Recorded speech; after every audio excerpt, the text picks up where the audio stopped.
Hello बच्चों, welcome to trending tutor. स्वागत है आपका एक बार फिर से ट्रेंडिंग ट्यूटर पे। एंड आई होप आप सबका इंग्लिश का पेपर बहुत ज़्यादा अच्छा गया होगा। तो अब इंग्लिश का पेपर तो देखो हो चुका है। दोबारा से साइंस की तैयारी करना हम स्टार्ट कर देते हैं, जैसा कि आप पहले भी कर रहे थे। और चलो, जिसका पेपर अच्छा गया है बहुत अच्छी बात है, और जिसका जाने अनजाने में थोड़ी सी गलती हो गई, कोई सिली मिस्टेक होगी, तो कोशिश करना कि वो आगे आने वाले पेपर्स में ना हो। और अब आपको आइडिया भी लग गया होगा कि क्या होता है बोर्ड का एग्ज़ाम। अभी तक आप सबके मन में डर था कि क्या होगा, कैसे होगा। तो कुछ लोगों का वो डर भी निकल गया होगा, है ना। तो जल्दी से जिस भी बच्चे ने अभी तक चैनल सब्सक्राइब नहीं किया है, सब्सक्राइब कर लो। और 11th 12th में जो भी बच्चा पीसीएम लेना चाहता है, जेई मेंस की तैयारी करना चाहता है, तो यहाँ पे उसको सब कुछ फ्री कंटेंट मिलने वाला है, तो उसके लिए भी चैनल पे बने रहो। तो चलिए, सैम्पल पेपर 2 क्वेश्चन नंबर 1 आपके सामने है। और क्वेश्चन क्या कह रहा है कि जिंक पीसेस को जब हमने 4 टेस्ट ट्यूब में डाला जिसमें अलग अलग सॉल्ट सॉल्यूशंस हैं, तो किस टेस्ट ट्यूब में हमारा कलर चेंज होगा। तो देखो, यहाँ पे एल्यूमिनियम सल्फेट है, यहाँ पे Al2SO4 थ्राइस एल्यूमिनियम सल्फेट जगह की कमी है। यहाँ पे जिंक सल्फेट है ZnSO4, यहाँ पे आयरन सल्फेट है FeSO4, और यहाँ पे कॉपर सल्फेट है CuSO4। तो इसमें से किस किस में आपका जिंक डालने पे कलर चेंज होगा।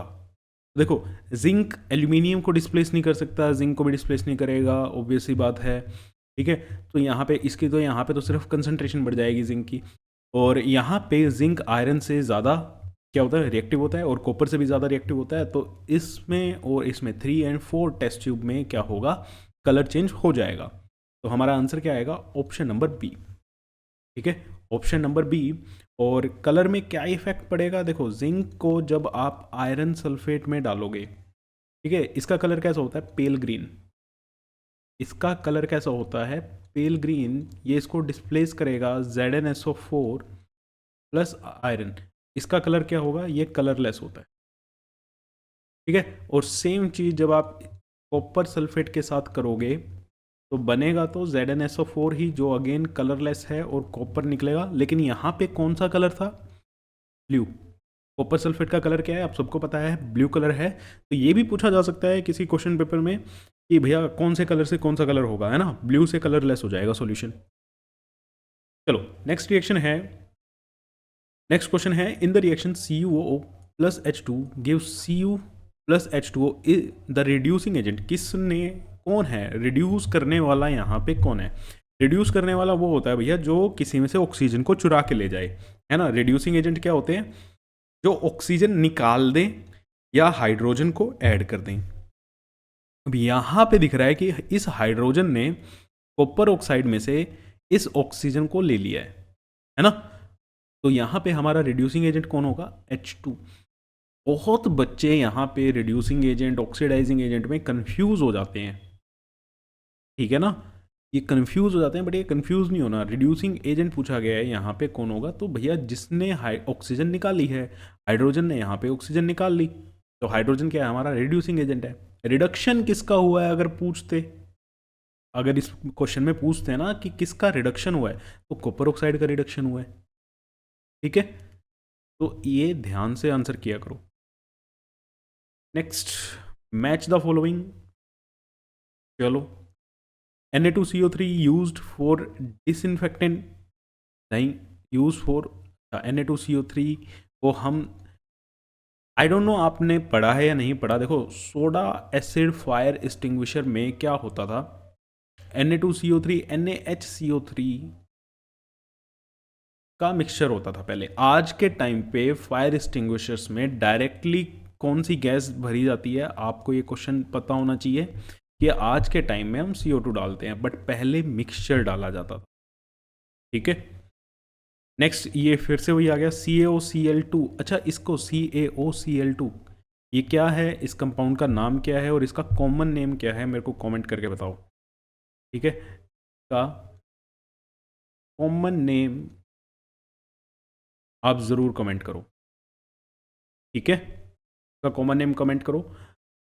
CaSO4.12H2O। अब कई बच्चे ऐसे होते हैं जिनको एक दो का काम नहीं पता, लेकिन ये तो सबको पता होगा, ये क्या है, POP। ठीक है ना, ये क्या है, POP। तो एक काम करते हैं, इसको ना आपको होमवर्क देते हैं, ठीक है, ये आपका क्या रहेगा, होमवर्क रहेगा। अब कई बच्चे इनमें कंफ्यूज होते हैं, मैं इसको क्यों होमवर्क दे रहा हूँ। एक तो चलो यहाँ पे दो ऑप्शन बिल्कुल आपके सेम आ गए हैं, ठीक है ना, A और B बिल्कुल क्या है, सेम है। तो थोड़ा सा आप इसको आइडिया लगा के कौन किस में यूज़ होता है तो मेरे को करके दिखाओ, कमेंट सेक्शन में इसका आंसर लिखना। देखते हैं आप कितना दिमाग लगाते हो। अगर कहीं पे एरर भी आ जाए, ठीक है ना, कुछ स्लाइड एरर भी हो जाए, तो उस केस में भी आपको क्या करना है, इसको हम डिस्कस करेंगे कमेंट सेक्शन में। Next question, two compound X and Y have same molecular formula C3H6O2, identify the functional group and structure formula of X and Y। C3H6O2, अब देखो यहाँ पे C3H6O2 में आपके दो ऑक्सीजन के मोलिक्यूल हैं। कितने मोलिक्यूल हैं, 2 मोलिक्यूल्स ऑफ ऑक्सीजन। दो मोलिक्यूल ऑक्सीजन वाले आपके कौन से फंक्शनल ग्रुप होते थे, एक तो मुझे याद आ रहा है COH और एक याद आ रहा है RC double bond OR dash, है ना। इसको आपने इतना पढ़ा नहीं है, लेकिन ये क्या है आपका एस्टर और ये क्या है आपका कार्बोक्सिलिक एसिड। और जितने भी आपने पढ़े हैं, ठीक है, कीटोन पढ़ा है, एल्डिहाइड पढ़ा है, एल्कोहल पढ़ा है, इन सब में क्या होता है, एक मॉलिक्यूल होता है, एक ऑक्सीजन एटम होता है। यहाँ पे कितने ऑक्सीजन एटम हैं, दो ऑक्सीजन एटम वाले क्या हो गए, कार्बोक्सिलिक एसिड और एस्टर। तो यहाँ पे अगर हम बनाएं C3H6O2 को CH3 CH2 C double bond OH, इसका नाम क्या हो जाएगा, प्रोपेनोइक एसिड। इसका नाम क्या होगा, प्रोपेनोइक एसिड। और ये आपने पढ़ा नहीं होगा। देखो ये जो क्वेश्चन है ये आपके एग्जाम्पलर का क्वेश्चन है, फंक्शनल ग्रुप में आपका ये चीज़ आती नहीं है, ठीक है, लेकिन इन केस आ गया ये आपका ना एग्जाम्पलर में क्वेश्चन है। मेरे को क्वेश्चन नंबर याद नहीं आ रहा, 51 के अराउंड है, पता नहीं उसी के अराउंड क्वेश्चन है ये। तो एग्जाम्पलर से भी क्वेश्चन आपके डायरेक्ट पूछे जाते हैं। एग्जाम्पलर के क्वेश्चन जो भी आपके पास रेफरेंस बुक होगी उसमें जितने भी क्वेश्चन एग्जाम्पलर के होंगे ना वो आप कर लेना, ठीक है। इसका नाम है मिथाइल इथेनोएट। ये हमने इनके फंक्शनल आइसोमर्स बना दिए। अब हमें यहाँ पे सिर्फ X और Y पूछा गया था कि X और Y क्या होगा। देखो एल्डिहाइड तो नहीं है, पहले ऑप्शन में क्या है, एल्डिहाइड, एल्डिहाइड तो नहीं हो सकता, ठीक है। यहाँ पे कीटोन आ रहा है, कीटोन नहीं हो सकता, उसमें एक ही एटम आता है ऑक्सीजन का। यहाँ पे फिर क्या आ रहा है, एल्डिहाइड आ रहा है, तो एल्डिहाइड नहीं होगा। यहाँ पे COH और COR, तो आंसर ये लगेगा। अब किसी बच्चे को अगर ये चीज़ नहीं पता जो मैंने यहाँ पे लिखी है, नहीं भी पता, तो कॉमन सेंस लगानी थी कि यहाँ पे हमारे पास दो ऑक्सीजन के एटम है, यहाँ पे हमारे पास दो ऑक्सीजन के एटम है, और बाकी सब में क्या है, एक ऑप्शन में एक एक ऑक्सीजन का एटम है। इसमें भी एक, यहाँ पे भी एक एटम है, यहाँ पे भी एक एटम है, यहाँ पे भी एक एटम है। सिर्फ एक D ऑप्शन है जिसमें दो ऑक्सीजन के एटम आपको दिख रहे हैं, ठीक है, जिसमें आपको दो ऑक्सीजन के एटम दिख रहे हैं, वो चीज़ सिर्फ D ऑप्शन में आपके, तो वहां से भी आप कर सकते थे। क्लियर, चलो next question. An iron nail is suspended in CuSO4 solution and kept for a while. The solution, एक आयरन नेल को, ठीक है, आयरन नेल को आपने कॉपर सल्फेट में डाल दिया। अब आयरन की रिएक्टिविटी कॉपर से क्या होती है, ज़्यादा होती है, तो ये सॉल्यूशन का कलर चेंज हो जाएगा ब्लू से किसमें, ग्रीन में, क्योंकि वहाँ पे आयरन सल्फेट बन जाएगा, ठीक है ना, वहाँ पे हमारा क्या बनेगा, आयरन सल्फेट बनेगा। तो सॉल्यूशन तो ग्रीन हो जाएगा, और कोटिंग, हाँ देखो कॉपर जो होगा वो आयरन नेल पे चिपक जाएगा, turns green and a coating will be formed on the nail, option number B, ठीक है। यहाँ पे आयरन की रिएक्टिविटी कॉपर से ज़्यादा है, कॉपर को डिस्प्लेस कर देगा और वो कॉपर आपके आयरन नेल से स्टिक कर जाएगा, ओके। देखो इसमें अब क्या था, अब रिएक्टिविटी आप सबको पता है, इसमें कैच क्या था कि यहाँ पे कि कोई भी कोटिंग नहीं बनेगी, कोटिंग बनेगी, ठीक है, ये ब्लू ही रहेगा और कोटिंग बनेगी, या ये ब्लू रहेगा और कोटिंग नहीं बनेगी। बच्चे यहाँ पे कंफ्यूज होंगे कोटिंग वाले में। ये तो सबको पता है कि सॉल्यूशन तो ग्रीन हो जाएगा, आयरन की रिएक्टिविटी है ज़्यादा। तो नए नए क्वेश्चंस आ रहे हैं, नए नए तरीके से पूछे जा सकते हैं छोटी छोटी चीज़ें, तो इसीलिए मैं लास्ट में लेके आया था ये सैम्पल पेपर, ताकि जो बिल्कुल बारीक चीज़ें भी है ना वो भी आप अच्छे से कर सको। Next, alloys are homogenous mixture of metal with a metal और non metal, which among the following alloy and non metal. ये हमने लास्ट में भी किया था, ठीक है, या मेटल एंड नॉन मेटल वाले में भी जो प्रैक्टिस सेशन इससे पहले आया था उसमें भी हमने ये क्वेश्चन किया था। इसमें कौन सा एलोए ऐसा है जिसमें मेटल के साथ एक नॉन मेटल बनाया गया। देखो स्टील में आयरन के साथ कार्बन मिलाया जाता है, तो कार्बन यहाँ पे क्या है, नॉन मेटल है, ठीक है बेटा। लास्ट प्रैक्टिस सेशन में भी हमने ये क्वेश्चन किया हुआ है। Next, which one of the following is not in liquid state at 10 degree Celsius. 10 degree Celsius पे पानी तो नहीं होगा, पानी तो लिक्विड स्टेट में ही होगा, इथेनॉल भी लिक्विड स्टेट में होगा, एसीटोन भी लिक्विड स्टेट में होता है, तो एक क्या बचा हमारे पास, glacial acetic acid.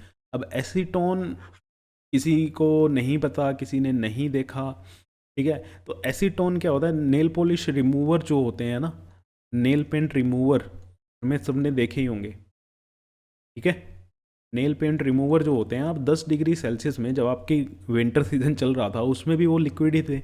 Ethanol, ethanol देखो अल्कोहल ही है ना, ड्रिंक्स में यूज़ होता है, तो ये भी नहीं जमती, पानी तो जमता ही नहीं है, तो एक कौन जमेगा, सिर्फ glacial acetic acid.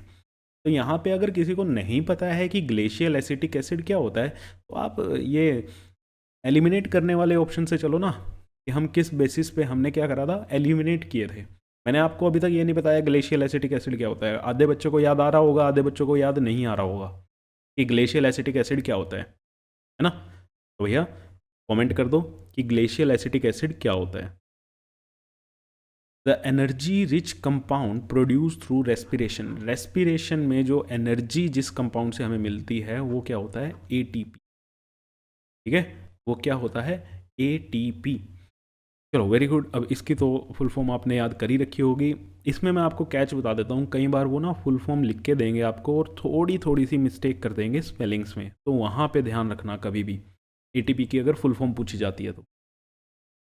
Next question, in an experiment with a pea plant, a pure tall plant is crossed with pure short plant. The ratio of pure tall plant to pure short plant.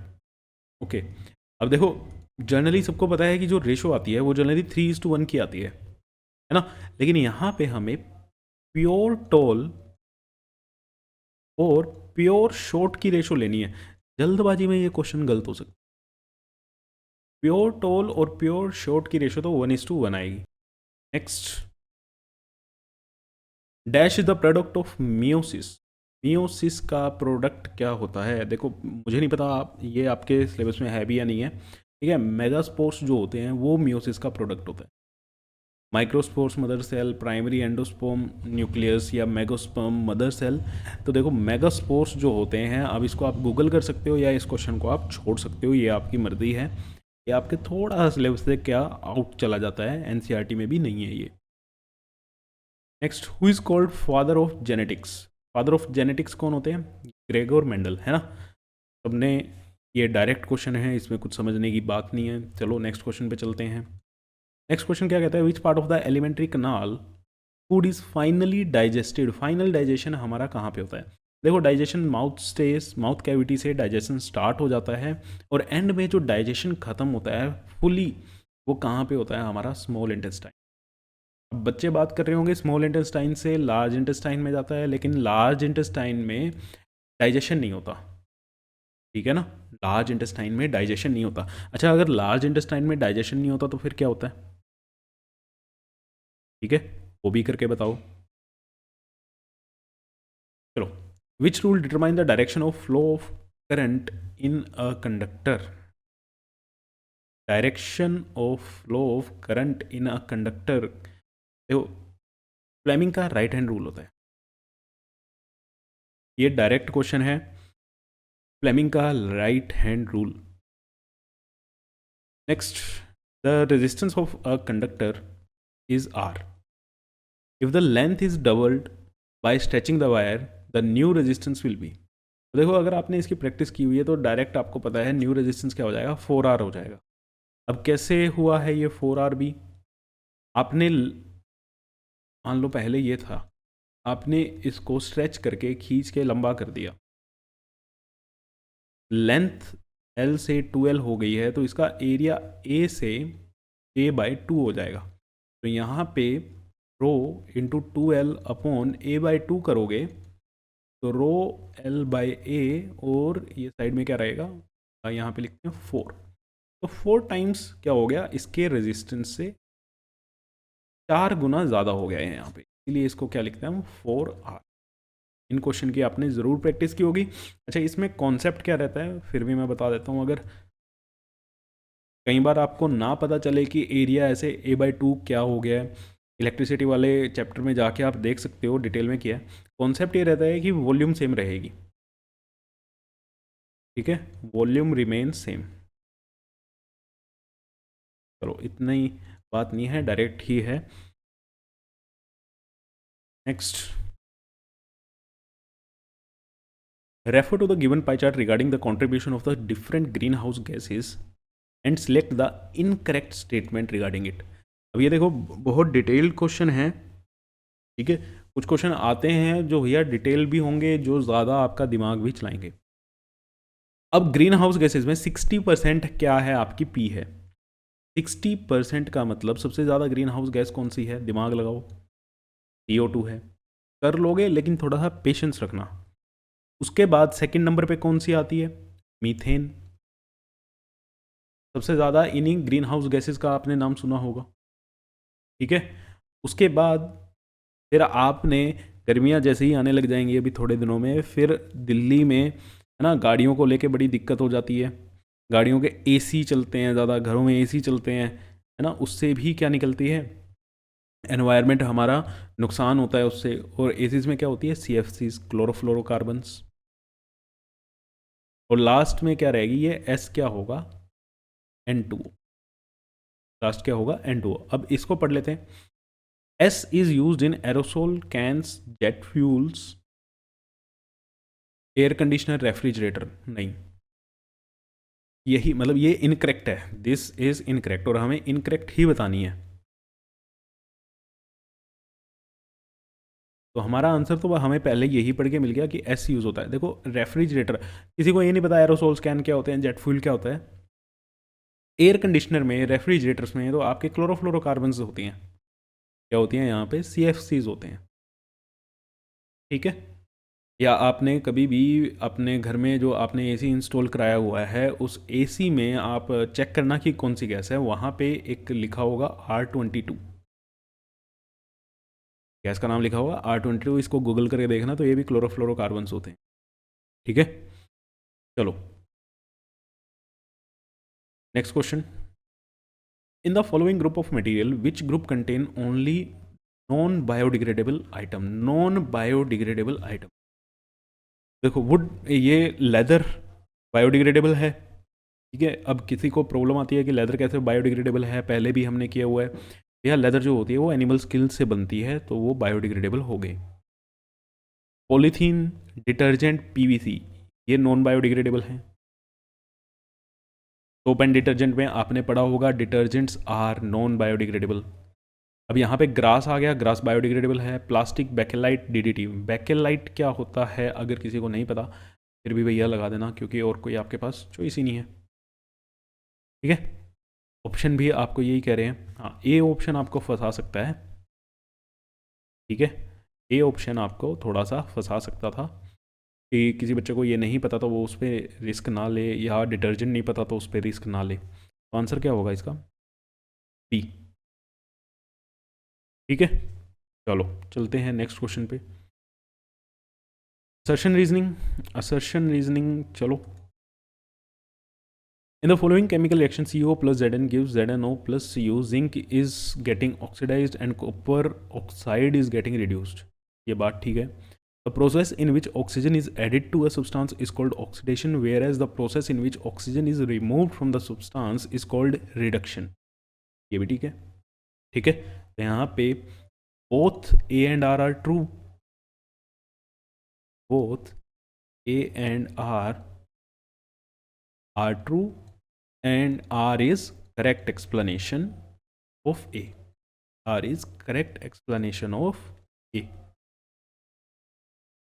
चलो next क्या question है. XX chromosomes give rise to female child where XY chromosomes give rise to male child. ये statement ठीक है. The Y chromosome in male is small than X chromosome. अब इन statement पे बहुत से बच्चे डाउट खा सकते हैं कि क्या ऐसा सच में होता है, एक्स और वाई क्या सेम नहीं होते हैं, एक्स क्रोमोसोम ज़्यादा होते हैं, वाई क्रोमोसोम मेल्स में कम होते हैं. जी हाँ, वाई क्रोमोसोम्स मेल में कम होते हैं और धीरे धीरे वाई क्रोमोसोम कम भी होता जा रहा है. आई डोंट नो आप इतने अवेयर हो या नहीं हो. कुछ महीने पहले ये आर्टिकल भी छपा था, ठीक है, किस मैगजीन में था या न्यूज़पेपर में था, मैंने ये आर्टिकल भी पढ़ा है कि वाई क्रोमोसोम क्या होता जा रहा है, ख़त्म होते जा रहे हैं. तो आगे वाली जनरेशन में हो सकता है, जैसे अगर हम रेशो की बात करें मेल और फीमेल की, आगे आने वाले टाइम में गर्ल चाइल्ड क्या होंगी, ज़्यादा होंगी, क्योंकि वाई क्रोमोसोम से ही क्या हो रहा है, जब तक वाई क्रोमोसोम नहीं फर्टिलाइज करेगा तब तक मेल चाइल्ड नहीं होगा और वाई क्रोमोसोम की संख्या कम होती जा रही है. तो फ्यूचर में ऐसा होगा कि गर्ल चाइल्ड ज़्यादा होंगी और बॉय चाइल्ड क्या होंगे, कम हो जाएगा. तो both A and R true. ठीक है, लेकिन आर कोई करेक्ट स्टेटमेंट, करेक्ट एक्सप्लेनेशन नहीं है. Okay, both A and R true but R is not correct explanation.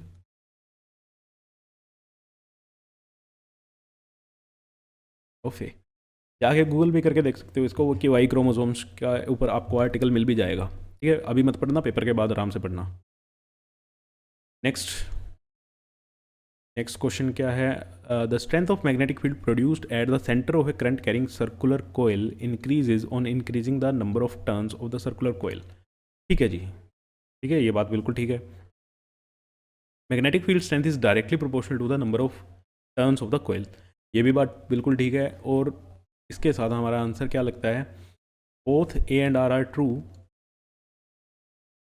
Both A and R true and R explains A.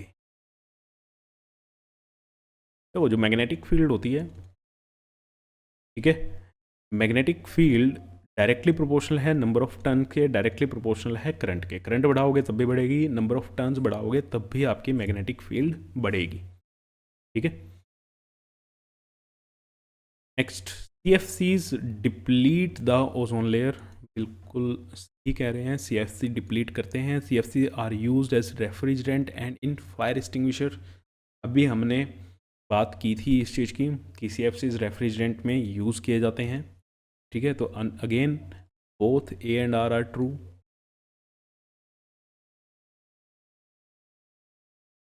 But and R explains.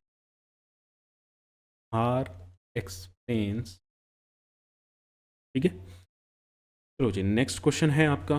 The molecular formula of two alkynes A and B are CXH2 and CPHY. तो find the value of X and Y और इनके आपको नाम भी बताने हैं. देखो, alkyne है, एल्काइन का जर्नल फॉर्मूला क्या होता है, CnH2n-2. तो यहाँ पे जो A है हमारा CXH2, H2 कब आएगा, H2 कब आएगा, जब X की वैल्यू भी क्या हो, 2 हो. तो यहाँ पे C2H2 बनेगा. और B C3Hy. X की वैल्यू यहाँ पे कितनी आएगी, तो Y है. डबल में से 2 कम कर दो तो 4. C3H4, इसका नाम क्या हो जाएगा? इथाइन, और इसका नाम क्या हो जाएगा? प्रोपाइन। ठीक है, तो ये भी हो गया और हमने नाम भी लिख लिए। Next question, differentiate between binary fission in amoeba and binary fission in leishmania. How does reproduction takes place in malarial parasite? तो देखो, बाइनरी फिजन जो अमीबा में होता है, देखो अभी हम सोल्व कर रहे हैं और आपको ना इससे मतलब क्या कहते हैं, आपके कॉन्सेप्ट भी क्लियर हो जाएंगे, आपको थ्योरी भी मिल जाएगी। यहाँ पे मैं डिटेल एक्सप्लेन मतलब नहीं लिखूँगा, ऑलरेडी मैं लिख के लाया हूँ आपके लिए, नोट्स आप डाउनलोड कर सकते हो, आप सबको पता है। ठीक है, तो डिटेल मेरे से मत वो कहना कि सर आप बहुत जल्दी जल्दी करा रहे हो। ओके, आप डिटेल में आंसर नहीं लिख रहे हो, कैसे हमें आंसर लिखना है, तो वो चीज़ें बेटा आपने प्रैक्टिस करी होगी। तो और मैं नेक्स्ट स्लाइड पे दिखा देता हूँ आपको, जिस बच्चे को नहीं पता, ये देखो डिटेल में आंसर लिखा हुआ है, ऐसे आपको लिख के आना है। तो अभी हम आपका टाइम बचाते हुए जल्दी से आंसर करते हैं। बाइनरी फिजन अमीबा में जो होता है, ठीक है, अमीबा किसी भी प्लेन में, इन एनी प्लेन, कैसे भी काट दो अमीबा को, कोई दिक्कत नहीं है। ठीक है, लेकिन लिशमेनिया में जो बाइनरी फिजन होता है वो कैसे होता है? वो लॉन्गिट्यूडनल होता है। वो कैसे होता है? लॉन्गिट्यूडनल होता है। डायग्राम गलत बना है, ठीक है। अच्छा, आपने डायग्राम की भी प्रैक्टिस कर ली होगी, ये भी मैं उम्मीद लगा रहा हूँ।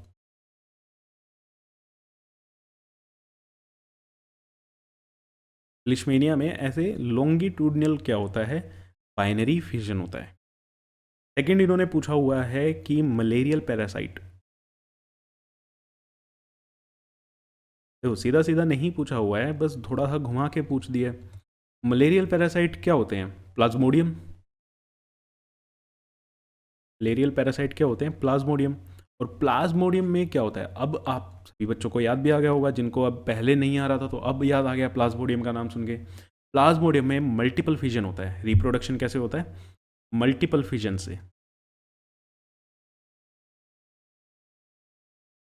कैसे होता है ये?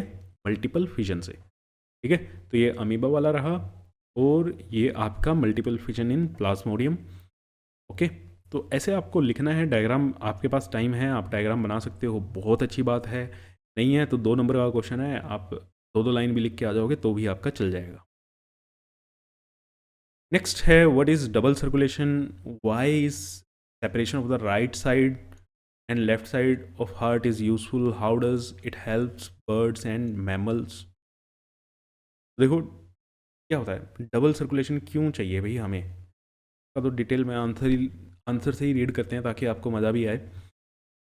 अ circulatory system in which blood travel twice through the heart in one complete cycle. एक कंप्लीट साइकिल करने में वो 2 बार हार्ट के चक्कर लगा रहा है, हार्ट में से पास हो रहा है, तो उसको हम क्या कहते थे? Double circulation. चलो ये तो बात ठीक है, ये तो आप बोल दोगे कि डबल सर्कुलेशन हाँ क्या होता है।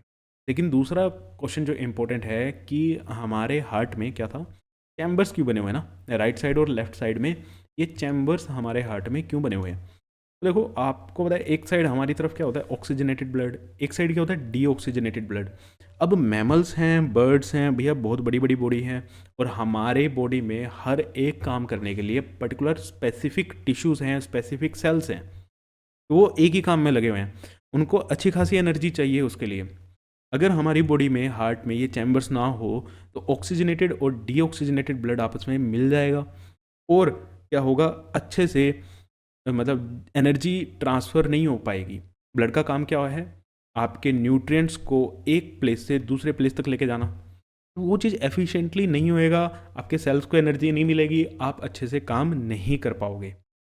ठीक है, तो this type of separation allow highly efficient supply of oxygen to the body. This is useful in animals that have high energy needs, such as birds, mammals, which constantly use energy to maintain their body temperature. In animals that do not use energy, their body temperature depends on the temperature in the environment. अच्छा, इसका आप answer चलो छोड़ो, अभी आपके लिए मतलब नहीं है। ठीक है, एम्फीबियन हो गए, रेप्टाइल हो गए, उनका 3 चैम्बर्ड हार्ट होता है।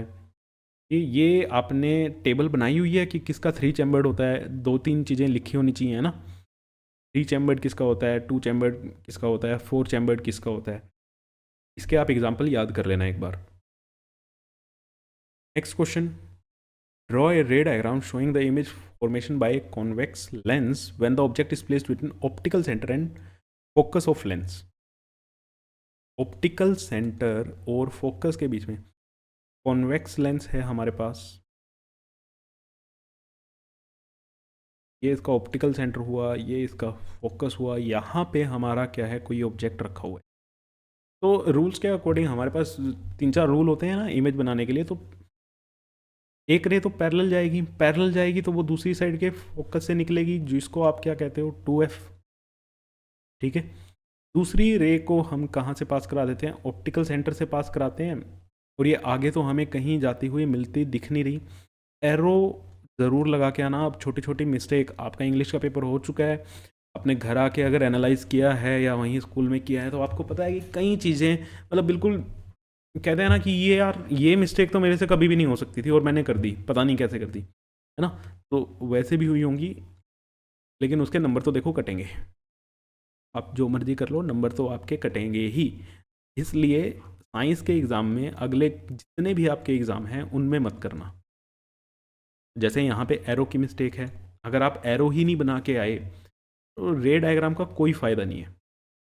ये लो जी, जो इन्होंने बोला था, इनका जो ऑर्डर था वो हमने फुलफिल किया। हमारा ऑब्जेक्ट ए बी था, इमेज हमारी बन गई ए डैश बी। क्लियर।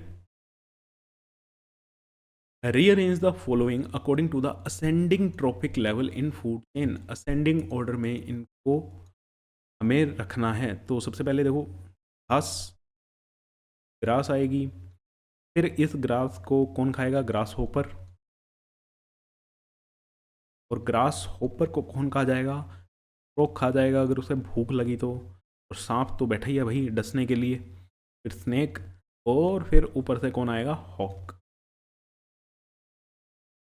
ठीक है, तो ये आपका ट्रॉपिक लेवल बन गए। ठीक है, इजी क्वेश्चन। तो देखो मिक्सचर आता है, आसान क्वेश्चन भी आते हैं, टफ क्वेश्चन भी आते हैं। चलो next question, question number I guess 27 है ये, 25 के एक स्लाइड क्या हो गई है यहाँ पे नहीं आया है। चलो कोई बात नहीं, ये करते हैं।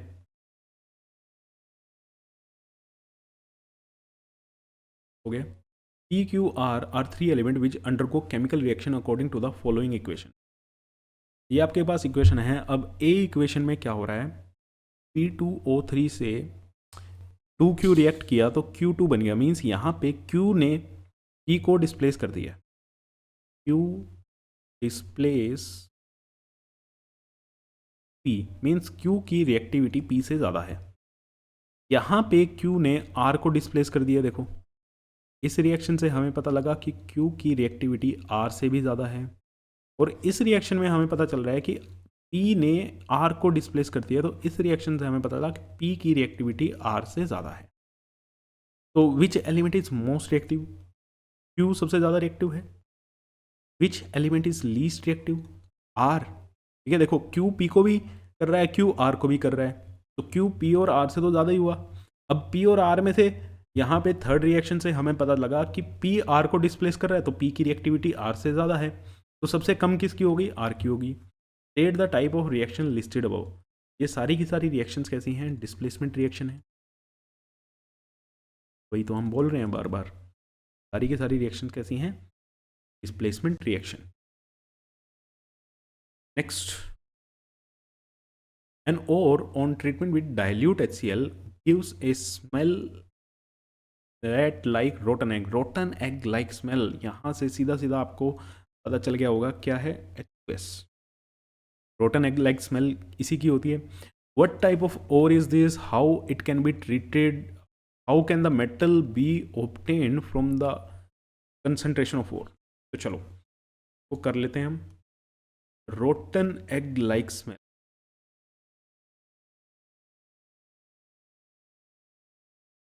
यहाँ से हमें हिंट मिला कि वो गैस कौन सी होगी, हाइड्रोजन सल्फाइड, H2S। सल्फाइड है तो ये और कौन सा हो गया, सल्फाइड ओर्स हो गए। सल्फाइड ओर की कंसंट्रेशन कैसे की जाती है? देखो कंसंट्रेशन, लास्ट अगर आपने प्रैक्टिस सेशन लगाए हैं तो उसमें भी कंसंट्रेशन के कई मेथड्स हमने डिस्कस किए हैं। तो इनके लिए आप क्या कर सकते हो? फ्रोथ फ्लोटेशन कर सकते हो। कंसंट्रेशन कैसे करेंगे? फ्रोथ फ्लोटेशन से। ठीक है। प्रोसेस क्या रहती है? प्रोसेस क्या रहती है कि भैया इसको पहले सल्फाइड को रोस्ट करके, सल्फाइड और की रोस्टिंग करके इसको ऑक्साइड में कन्वर्ट करोगे, ऑक्साइड को फिर रिड्यूस करोगे और रिड्यूस करके आपको यहाँ से मेटल मिल जाएगा। ठीक है बच्चे, तो होल प्रोसेस तो हमारी ये है। ठीक है। नेक्स्ट जो ऑप्शनल है हमारा और वाला जो पार्ट है, उसमें पहला क्वेश्चन है name the metal which does not stick to glass. Glass से कौन सा मेटल नहीं चिपकता? मरकरी।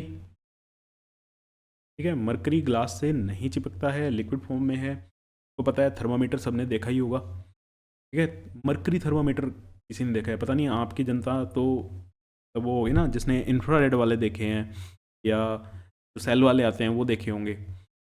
मरकरी थर्मामीटर देखना, उसके अंदर मरकरी फ्लोट करता हुआ दिखाई दे जाएगा आपको, ग्लास से नहीं चिपक। Name the non metal which is a good conductor of electricity. Graphite. ठीक है, ग्रेफाइट नॉन मेटल है। कार्बन का एलोट्रोप है। Name the metal which is commonly use in thermite welding. Thermite welding में एल्यूमिनियम का यूज किया जाता है, थर्माइट रिएक्शन।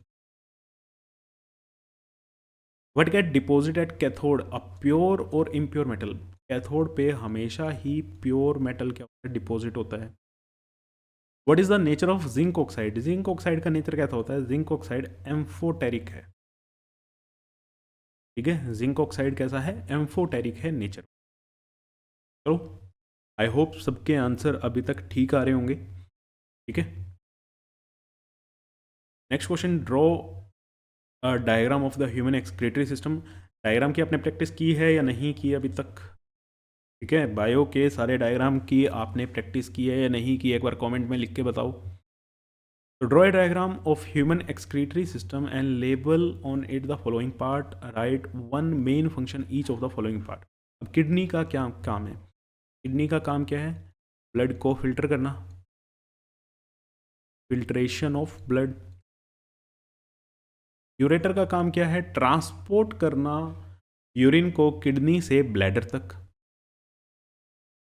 ट्रांसपोर्ट यूरिन कहाँ से? किडनी से कहाँ पे? ब्लैडर, यूरिनरी ब्लैडर तक। और यूरिनरी ब्लैडर क्या करता है? इसको स्टोर करके रखता है टेम्परेरीली। यूरेथ्रा क्या करती है? फ्लश आउट कर देती है भैया, बाहर निकाल देती है, हीट कर देती है इनको। चलो, काम ये थे, डायग्राम आपका ये रहा। ठीक है, यहाँ पे सारे के सारे आप लिखते हो, नोट्स अपने बना सकते हो, किस पे डिजिटल एक्सेस है तो। अगर डिजिटल एक्सेस तो है, कोई ओवर राइट कर सकता है।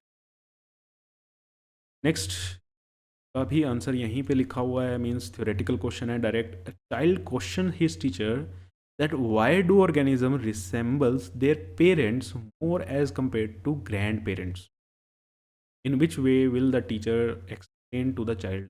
ये इस मासूम से बच्चे को कैसे बताएगी कि भैया आपकी जो शक्ल है, आपका जो हुलिया है, ठीक है, वो आपके माता पिता से ज़्यादा मिलता है, आपके दादा दादी से इतना ज़्यादा नहीं मिलता। क्यों? क्योंकि भैया नए नए ताज़े ताज़े जो सेल्स बने हैं, जो डीएनए आए हैं, वो कहाँ से आए हैं? वो आपके पेरेंट्स से आए हैं। ठीक है ना? अब आपके पेरेंट्स के अंदर आपके दादा दादी का डीएनए था, अब उसमें वेरिएशंस भी तो कितने हुए हैं। तो ज़्यादा शक्ल किससे मिलेगी? किससे मिलेगी? पेरेंट्स से मिलेगी ना। बस यही आंसर है। इसी तरीके से टीचर ने क्या करा होगा? एक्सप्लेन करा होगा। मासूम से बच्चे, तुम्हारे जो अंदर डीएनए आया है वो ताज़ा ताज़ा कहाँ से बन के आया है? के अंदर जो वेरिएशंस हो चुकी हैं, माँ दादा दादी वाले डीएनए में तो वेरिएशन हो चुकी है। ठीक है, जैसे हर सीज़न में गाड़ी का एक नई जनरेशन गाड़ी रिलीज़ हो जाती है, कार की अगर बात करें फेसलिफ्ट आ जाता है, तो ऐसे ही तुम्हारे डीएनए में भी क्या आ गया? फेसलिफ्ट आ गया। तो दादा दादी से ज़्यादा हैंडसम हो गए हो आप। यही चीज़ यहाँ पे लिखी हुई है, जनरेशन गैप। नेक्स्ट, एक concave mirror of focal length F can form magnified erect as well as inverted image of an object placed in front of it. ठीक है ये बात। Justify this statement by stating the position of object with respect to mirror in each the cases. Okay okay okay, तो भाई इसके लिए तो आपको रे डायग्राम्स बना के आओ सारे के सारे, और उसको थ्योरेटिकली भी लिख देना कि जैसे जैसे हम पोल के पास आते जा रहे हैं, ठीक है, पोल के पास आते जा रहे हैं तो हमारी इमेज जो होती जा रही है वो मैग्नीफाई होती है। इमेज क्या होती जा रही है? मैग्नीफाई होती जा रही है। ये भी आपका क्या हो गया आपके लिए होम। ठीक है, चलो फिर नेक्स्ट क्वेश्चन पे चलते हैं। आई डोंट नो आपको सर्किट दिख रहा है ये, लेकिन मैं इसको रीड्रॉ कर देता हूँ। यहाँ पे 2 ओम का लगा हुआ है, अभी मैं लेबलिंग कर देता हूँ।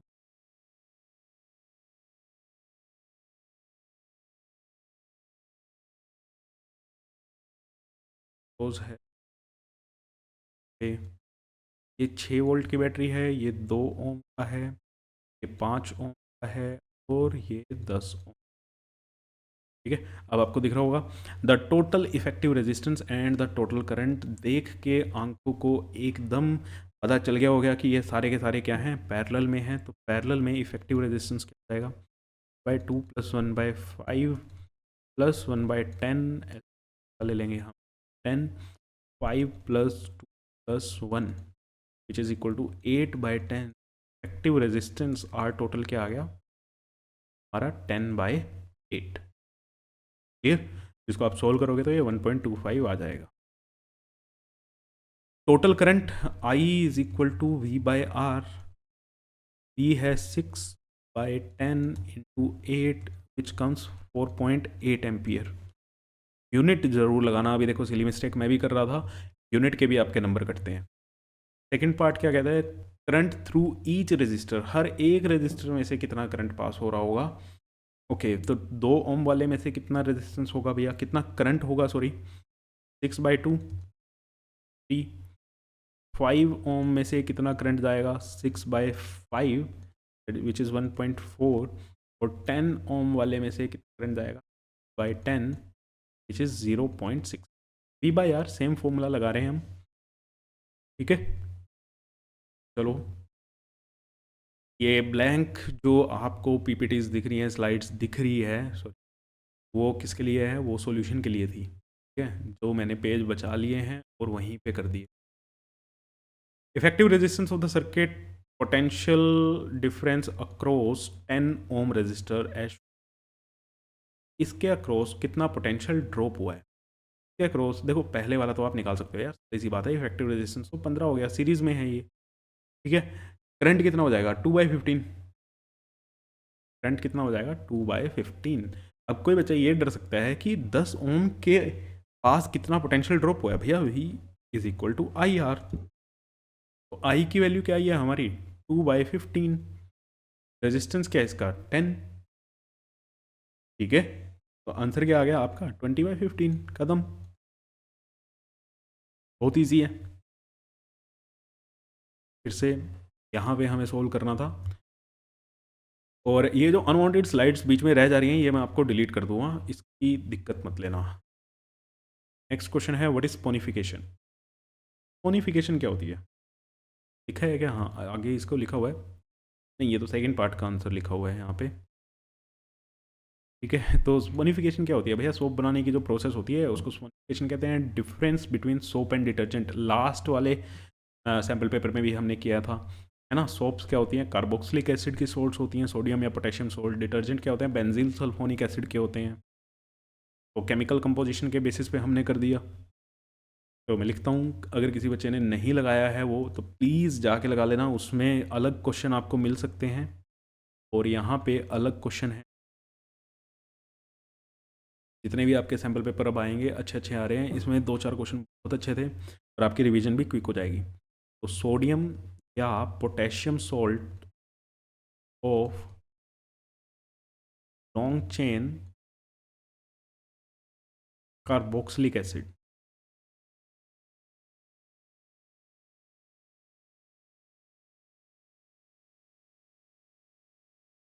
कार्बोक्सिलिक, ये क्या होते हैं? सोडियम या potassium salt of long chain benzene sulphonic.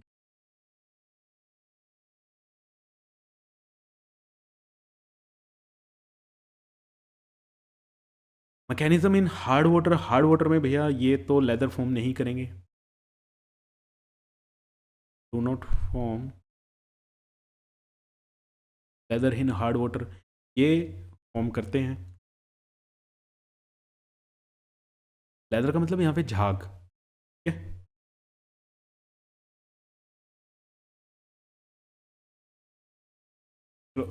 Explain the formation of missile between the oily dirt and the soap molecule. Also, Freud's diagram. What are carboxylic acid? देखो, जो सेकंड पार्ट है कि मिसल formation में क्या होता है, जो हमारी सोप होती है उसमें दो तरह के पार्ट होते हैं ना, एक हाइड्रोफिलिक और एक हाइड्रोफोबिक। ये हेड है, ये हाइड्रोफिलिक होता है। हाइड्रोफिलिक मतलब वाटर लविंग। ये टेल हो गई कार्बन चेन,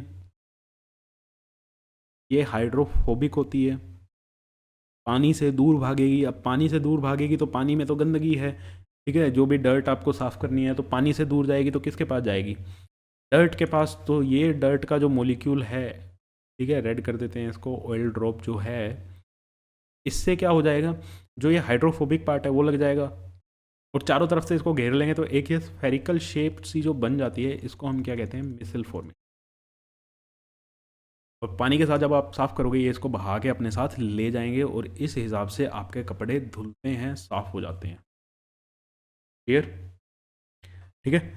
तो और ऑप्शन में हमारे पास क्या था? What are carboxylic acid, common name बताना है, IUPAC नेम बताना है, structure and formula of the first 4 member of homologous series. Homologous series के पहले 4 मेंबर, कार्बोक्सिलिक एसिड की होमोलोगस सीरीज पहले 4 मेंबर का आपको कॉमन नेम, IUPAC नेम और स्ट्रक्चरल फॉर्मूला बताना है। चलो जी, हम पे लग जाते हैं। ऑर्डर बहुत बड़ा है, तैयार करो। चलो, कार्बोक्सिलिक एसिड क्या होते हैं? क्या होते हैं? ऑर्गेनिक कंपाउंड्स हैं हमारे पास, यही पढ़ा है हमने। कार्बोक्सिलिक एसिड क्या होते हैं? ऑर्गेनिक कंपाउंड्स होते हैं। इनका जनरल फॉर्मूला क्या होता है? CnH2n+1COOH, ठीक है। कार्बोक्सिलिक ग्रुप होता है। स्ट्रक्चर अगर हम बना के देखें तो C+O होता है। तो होमोलोगस सीरीज के फर्स्ट 4 मेंबर की बात करें तो पहला आपका कार्बोक्सिलिक एसिड क्या हो गया? एक कार्बन वाला HCOOH, ठीक है। इसका IUPAC नेम करोगे तो आप क्या होगा? Methanoic acid. IUPAC नाम क्या हो गया इसका? Methanoic acid. और आप इसका कॉमन नेम की बात करोगे तो फॉर्मिक एसिड। क्या बुलाया जाता है? Formic acid. Second, next member जो होगा CH3COOH, IUPAC name ethanoic acid और कॉमन नेम एसिटिक एसिड। ठीक है, मैं लास्ट में लिख दूंगा, यहाँ पे कॉमन नेम है। नेक्स्ट मेंबर कौन होगा? C2H5O COOH, जो आपका क्या होगा? Propanoic acid.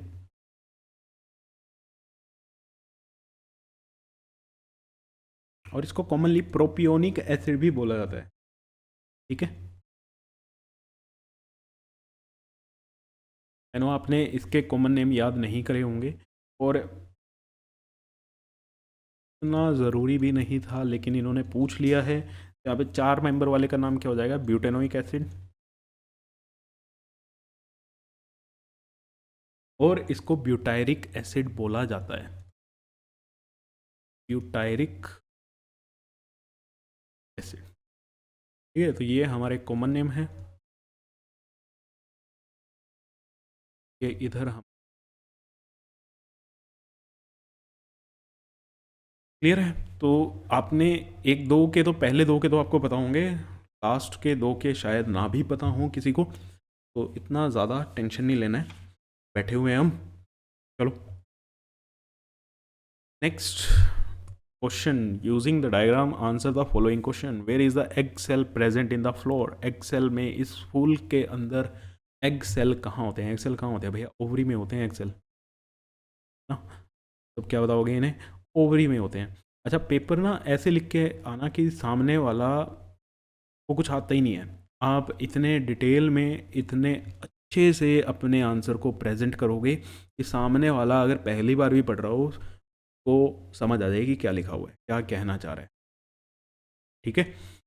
Which part of the flower produces pollen grain? Semen.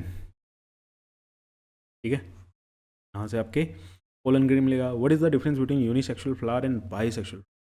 Unisexual flower में एक ही या तो फीमेल रिप्रोडक्टिव ऑर्गन होगा या मेल रिप्रोडक्टिव ऑर्गन होगा, मीन्स यूनिसेक्सुअल होगा, या तो उसमें स्टेमन होगा या उसमें कार्पेल होगा। बाईसेक्सुअल में ये दोनों होंगे। What happen when the pollen grain falls on stigma of the carpel? क्या होता है? क्या क्या होगा? पोलन ट्यूब के थ्रू जाते जाते वो फीमेल गैमेट से मिल जाएगा, है ना। अ, जब पोलन ग्रेन इस पे गिरेगा तो वो ग्रोज इनटू पोलन ट्यूब, उसकी पोलन ट्यूब बनेगी। ग्रोज इनटू पोलन ट्यूब,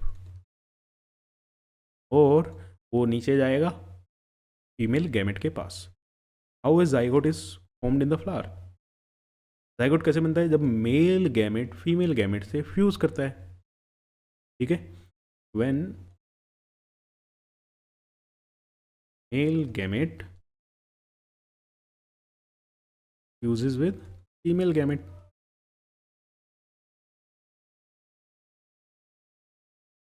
चलो, list three option of the difference between the nervous and the hormonal mechanism of control and coordination. दो तरीके की आपने मैकेनिज्म पढ़ी हैं, नर्वस और हार्मोनल।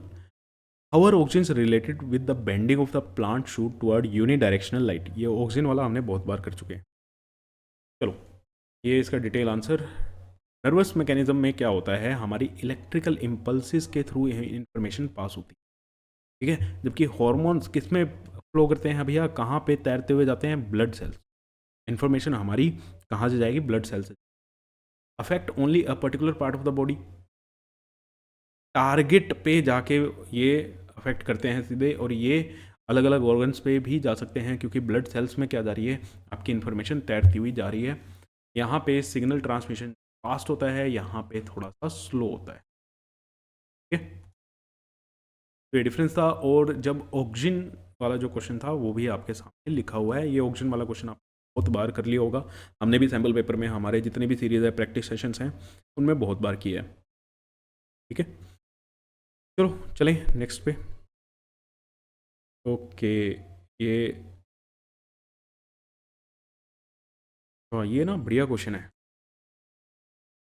इस सैम्पल पेपर में ना कुछ बढ़िया बढ़िया से क्वेश्चन आ रहे हैं। ये आपके लिए होमवर्क है। अब होमवर्क में क्या है, इसमें ना थोड़ा सा आपको दिमाग लगाना पड़ेगा कि यू क्या है, ठीक है, फोकल लेंथ क्या है, इसका थोड़ा सा ध्यान रखना। ठीक है, मैं पहले ही बता रहा हूँ, इस वाले पार्ट में इसमें बड़ी अजीबोगरीब सी लैंग्वेज लिख रखी है कि पोजीशन कन्वेक्स लेंस यहाँ पे रखा हुआ है, स्क्रीन यहाँ पे लगी हुई है, कैंडल यहाँ पे रखी हुई है इतने सेंटीमीटर पे। तो वहाँ से यू और एफ ये सब चीज़ें कैलकुलेट कर लेना, यू वी एफ जो भी करना होगा इसमें, थोड़ा सा इसको दिमाग लगाना, पेशेंस से इस क्वेश्चन को करना, और फिर इसका मेरे को आंसर बताना क्या है आपका आया। ठीक है, ये तो सिंपल है। ठीक है, ये तीनों क्वेश्चन बहुत सिंपल हैं, और वाला ऑप्शन वाला। लेकिन अब आपके पास देखो चॉइस तो आ गई है ज़्यादा। अगर मैं कहूँ तो इस चॉइस में अगर मैं भी आपकी जगह हूँ तो मैं तो ये अटैम्प्ट करूँगा। ठीक है, मैं ये अटैम्प्ट करता अपने पेपर में। लेकिन अगर आपके पास ऐसा क्वेश्चन आ जाए कि 3 नंबर में आ जाए जिसमें आपके पास कोई चॉइस ना हो, तब आप क्या करोगे? क्लियर है बेटा? तो एक बार इस क्वेश्चन को, मिरर फॉर्मूला वाले, ये लेंस फॉर्मूला वाले क्वेश्चन को थोड़ा सा ध्यान से करने की कोशिश करना। तो अब हम चलते हैं अपनी केस स्टडीज़ की तरफ। तो भाई जो भी है इसमें लिखा हुआ है, the dissolving of an acid और base in water is highly exothermic, बहुत ज़्यादा एक्सोथर्मिक। ठीक है, ठीक है, तो आपको बड़े ध्यान से करना चाहिए। अब कैसा करना चाहिए, मैं भूल गया हूँ कि एसिड के अंदर पानी मिलाते हैं, पानी के अंदर एसिड मिलाते हैं ना। तो मेरे को कमेंट करके बता दो। Care must be taken while mixing concentrated nitric acid और sulphuric acid with water. The acid must always be added slowly to with the concentrating. ये तो इन्होंने ही लिख दिया, तो आपका काम था वो भी इन्होंने करके दे दिया। If the water is added to concentrated acid, heat generator में cause the mixture to splash out and cause burns. Flask भी फट सकता है, ठीक है, आपकी एसिड बर्निंग भी हो सकती है भैया स्किन पे जल के, ठीक है। तो the glass container may also break due to the excessive local heating. Look out for the warning signs on the can, concentrated sulphuric acid on the bottle of the. What is exothermic process? Exothermic process क्या होती है? जिसमें energy release होती है। क्या होती है? Energy release होती है। कोई बच्चा यहाँ पे एनर्जी की जगह हीट भी लिखना चाहे तो कोई बात नहीं है, हीट रिलीज आप लिखो। Heat is also a form of energy. Right an example of. अभी तो बताया इन्होंने, एग्जाम्पल इन्होंने खुद ही तो दिया है कि एसिड को जब आप मिक्स करोगे वाटर के साथ, that reaction is an exothermic reaction. Mixing of acid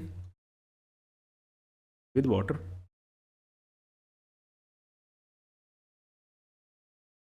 how will you obtain sulphuric acid from an acidic oxide? अच्छा क्वेश्चन है, ठीक है। तो मैंने तो पहले वाला ही अटेम्प्ट कर लिया, अगर ये को करना है तो आप करके बताओ। आपके दिमाग में आ गया? देखो एसिडिक ऑक्साइड किसके होते हैं?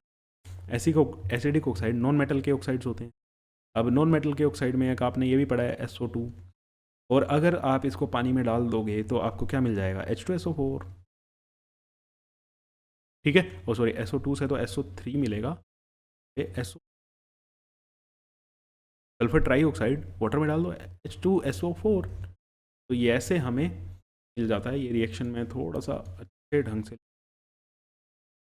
तो 3 प्लस को gives H2SO4। Metal and non metal पे जब आप नॉन मेटल के ऑक्साइड्स की बात करोगे, हाइड्रोक्साइड्स की बात करोगे, तब ये रिएक्शन आपको वहाँ पे देखने को मिलेगी। अगर आप भूल चुके हो कि ये हमने ऐसा पढ़ा है या नहीं पढ़ा। Next, you must have noticed many dramatic changes in your appearance as well as that of your friend as you approach 10 to 12 year of age। तो लगभग 3-4 साल पहले की यादें हैं, ताज़ा करके देख लो। जब आप 10-12 साल के थे तब आप में बहुत ज़्यादा चेंजेस आ रहे थे। These changes associated with the puberty because of the secretion of testosterone in male, female में ऑस्ट्रोजन। तो चलो, why is pancreas a dual gland? Dual gland क्यों होता है? Because it acts like both endocrine and exocrine. चलो, एक answer क्या बनेगा हमारा? Because it acts like both endocrine and exocrine.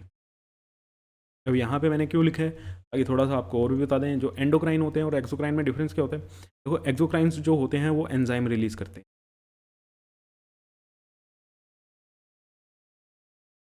जैसे आपने नाम सुने होंगे ट्रिप्सिन का, लाइपेज का, है ना। एंडोक्राइंस जो होते हैं वो आपके हॉर्मोन्स को रिलीज करते हैं।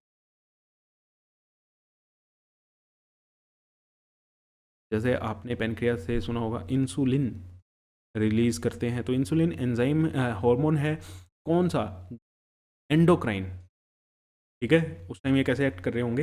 एंडोक्राइन। चलो, name the hormone which is secreted by male and female during adolescence. Male में भी इन्होंने लिखा ही हुआ है टेस्टोस्टेरोन। एक चीज़ तो आप सबको पता ही है कि केस स्टडी आप सबको सबसे आसान लगती होगी, है ना। ऐसा कोई बच्चा है जिसको केस स्टडी मुश्किल लगती है? What happen if insulin is not secreted in proper amount? भाई डायबिटीज़ हो जाएगी, जो आज के टाइम पे आधे से ज़्यादा दुनिया को ही पड़ी, ठीक है। ग्लूकोज लेवल मेंटेन नहीं रहेगा तो उसके कारण डायबिटिक कंडीशंस आपकी बन सकती हैं।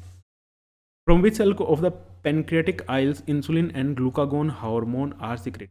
इतना डीप आपको जाने की जरूरत नहीं है, इसको छोड़ो, गोली मारो, फिर भी बता देते हैं। ये अल्फा सेल से होती हैं, ये बीटा सेल से, ठीक है। इतना डीप आपको कहीं पे जाने की ज़रूरत नहीं है। नेक्स्ट ये है भैया, ये तो मेरे को भी नहीं दिख रही, ठीक है, बहुत ही छोटी है, तो इसको तो आप लेक्चर के बाद ही लगा सकते हो। ये पहला क्वेश्चन क्या लिखा हुआ है? Do magnetic field lines intersect, if not why? क्यों नहीं करती भैया? नहीं करती। एक जगह पे दो दो डायरेक्शन पॉसिबल नहीं है। आप एक ही टाइम पे आप इस लेक्चर को भी लगा रहे हो और साथ में डोरेमोन भी देख रहे हो, है ना, बिल्कुल सेम टाइम पे। ऐसा तो पॉसिबल नहीं है। A strong bar magnet is placed vertically in above a horizontal table would magnetic field, magnetic lines कहाँ होंगी, उसके चारों तरफ होंगी, ठीक है, 3D में घूमती हैं, चारों तरफ घूम। इन द फिगर ABC, अब यहाँ पे A है, यहाँ पे B है, यहाँ पे C है, तो C पे स्ट्रॉन्ग मैग्नेटिक फील्ड है, स्ट्रेंथ है वो ज़्यादा कहाँ पे है, C पे है, I है तो C पे है। इसका रीज़न क्या है, जहाँ पे मैग्नेटिक फील्ड लाइंस क्लोज होंगी वहाँ पे हमारी स्ट्रेंथ क्या होती है, ज़्यादा होती है। बार मैग्नेट की मैग्नेटिक फील्ड लाइंस आपको बना के दिखानी है, बहुत सिंपल, ठीक। तो आज की तरफ से मेरा काम ख़त्म होता है। आपका सैम्पल पेपर नंबर 2 लग चुका है। इसमें काफ़ी क्वेश्चन अच्छे थे और मैं इसको ज़रूर डिस्कस करूँगा कमेंट सेक्शन में, और जो भी बच्चा करके लेके आता है, ठीक है, उसे पता भी चलेगा आप कितने सीरियसली तैयारी कर रहे हो, कितनी अच्छी है। चलो मिलते हैं आगे, तब तक के लिए thank you so much. Video को ज़्यादा से ज़्यादा शेयर कर दो, लाइक कर दो, और अगले सेशन के लिए तैयार रहो। जो भी बच्चा PCM लेना चाहता है, आपको फुल कंटेंट यहाँ पे फ्री में मिल। Thank you.